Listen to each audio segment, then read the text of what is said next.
Bienvenidos, Ushamadid, and welcome Anne Arundel Community College learners from CTS-130, Section 402 for the spring 2021 semester.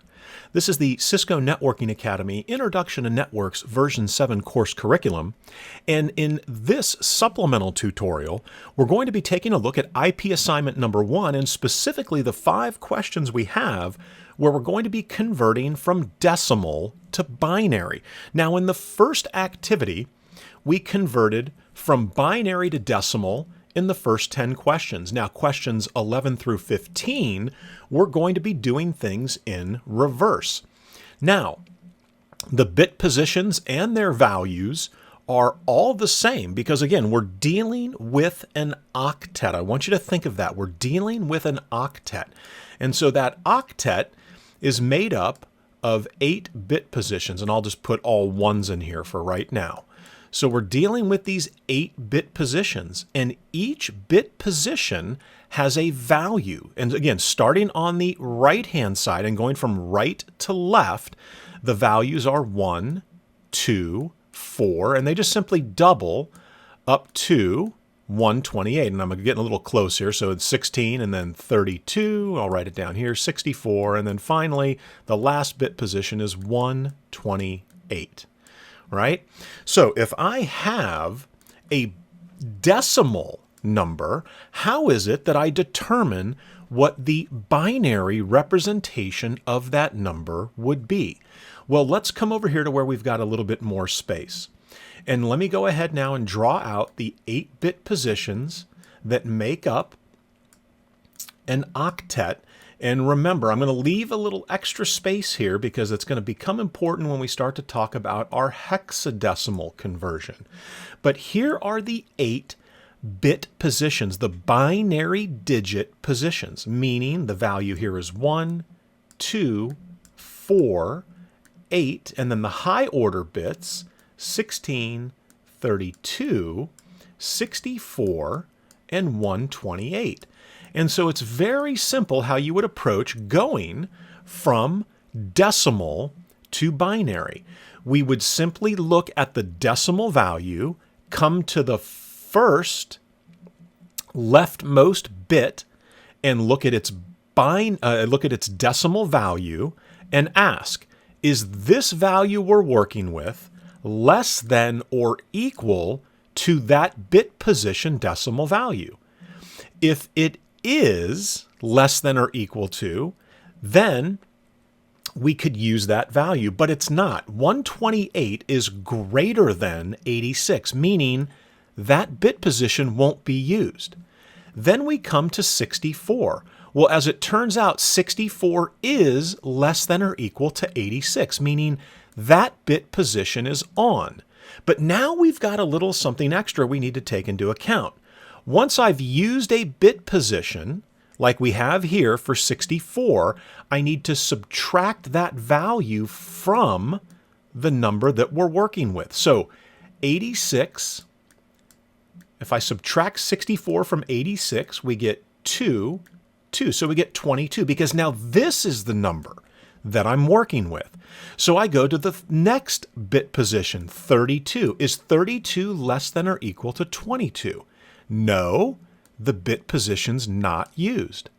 And then we come to 16. And again, we're going from left to right as we're doing this. Then I come to 16. And I say, is 16 less than or equal to 22? It is. That bit position is on. And then I subtract 16 from the number that we've been working with, which is 22. And I get 6 because, again, we borrow from the 2. We get 12 over here. 6 minus 12, or sorry, 12, subtract 6 from 12, we get 6. Now we come to the next bit position, which is 8. 8 is not less than or equal to 6. Therefore, that bit position is off. And then we get to 4. Whoops, sorry about that. We get to 4. Now, obviously, at this point, we probably don't need to be writing things out. So we get to 4 and we realize, yeah, 4 is less than or equal to 6. So not only is that bit position on, but it leaves me with 2.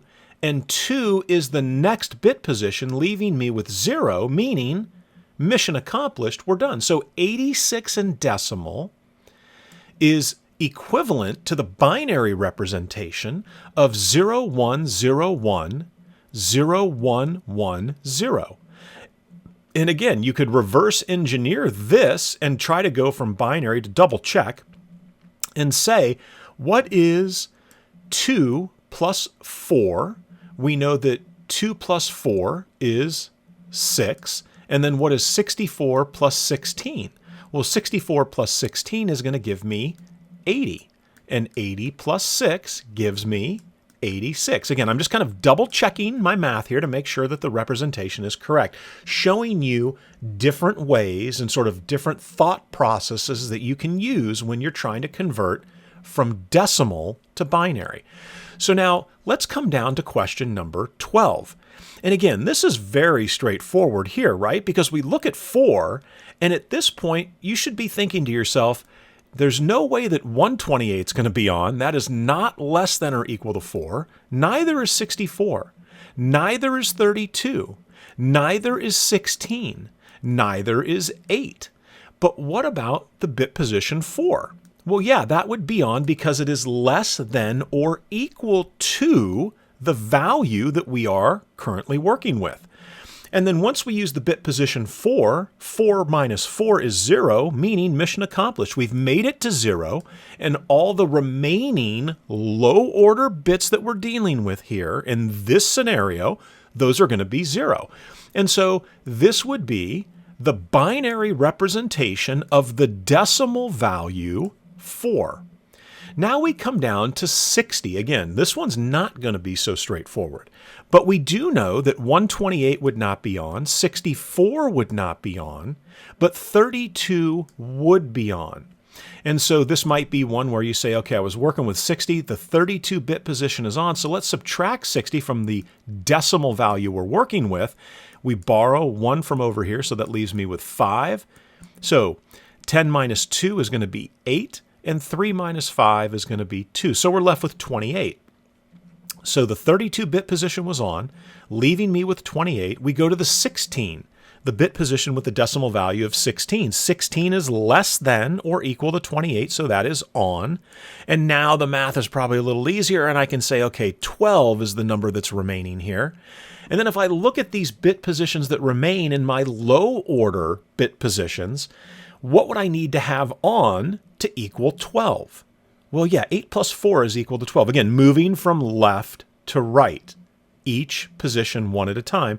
8 would be on, 4 would be on, so 8 is on, 4 is on, meaning the last two low-order bits are off because 12 plus, what did we have here? I'm sorry. So we had the 8 and the 4 is 12, and then we add the 16 and the 32, which is 48, and 48 plus 12 is 60. And again, just another way to check your work. So 60 in decimal converts to 0011, 1100 in binary. Now, 181 is definitely going to be a little more difficult because we know that the 128 position is on because, again, going from left to right, starting with the highest order bits to the lowest order bits, 128 would be on because it is less than or equal to 181. But now we're probably going to have a little work to do over here because this might not be something, whoops, we don't want that. This might not be something we can do in our head. And so I would say 128 is less than 181, so let's subtract it out. So we're going to borrow here. We leave a 7. So 11 minus 8 is 3. 7 minus 2 is going to be 5, and then 1 minus 1 is leaving me with 0. So I'm left with 53. So the 128-bit position is on. I now go to the 64. Is 64 less than or equal to the number we're still working with? No. So it's 0. It's off.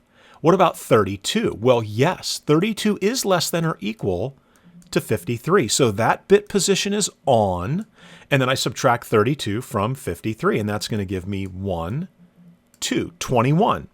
So now we go to the 16. The bit position with a decimal value of 16. Is 16 less than or equal to 21? And it is. Now, we could probably do that in our head, and that gives me 5 left to work with. So is 8, the bit position with the value, decimal value of 8, is 8 less than or equal to 5? No. What about 4? Yes, and that means I have 1 left over. 2 is greater than or equal to 1, and then we have 1. So 181 in decimal would convert to 10110101 in binary. So let's clear our screen here and let's get down to the last of the decimal to binary conversions, and that's 235. And again, this is going to give us a little bit more of a challenge because we have this high value here. So let's do this one without referencing the values that we know exist in the 8 binary digit, the bit positions.